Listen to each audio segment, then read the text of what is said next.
Hi there, I'm glad you're back. Remember, we're working in QuickBooks 2018, and we're down in Module 2 now, which is the Getting Started module.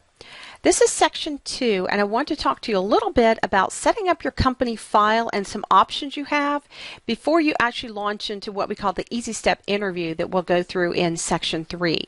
Let me flip over to QuickBooks, and I will show you what those options are. When you first open QuickBooks, you're going to see the screen where it says No Company Open. If you'd previously opened a company file, you would see it in this list, and you could just double click to open it up. If you don't see one that you know you have set up in this list, there is an open option over here where you can just go through and find that file in your computer. This edit list will also let you take items off of this list that you may not want to see. For example, what if it's a company file that you don't use anymore and you just don't want to see it in the list every time you open this window? You can edit the list and remove it. Here's where you create a new company file, which is obviously what we have to do here in just a moment. But I did want to point out these other two options.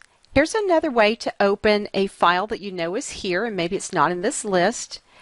And you'll notice there's an option here that says Restore an Existing Company.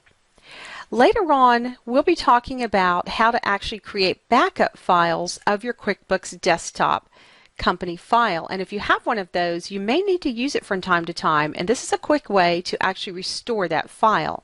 You won't be able just to open it up. You'll have to go through this restore process. Also, notice that you can open a sample file over here on the right. You'll notice there's a drop-down arrow which will give you several choices of different sample files to look at. If you don't know how to do something, go and see how they did it in one of these sample files. They're all set up the way they should be. This first one is a product-based business. It's actually a construction type company that we'll be using later in our exercises, but they hold inventory and invoicing and all kinds of things like that. And then there's a service-based business, which I think is Larry's Landscaping. And that's more, like I said, of a service where you don't really have inventory. So go and check those out when you get time. And again, remember, those are set up exactly the way you want your company file to be set up. What we're going to do is create a new company. So you're going to start by clicking right here, and it's going to take you to a window here that actually says, let's set up your business. It does give you an option to use the Start Setup right here, which is very generic, and you'll also see these other options down here at the bottom. I just want to point out what these other options are. You might have an existing QuickBooks file that you want to go ahead and open. Here's another way to open it right here. You might have some data in Quicken that you want to bring over, or some other accounting software package.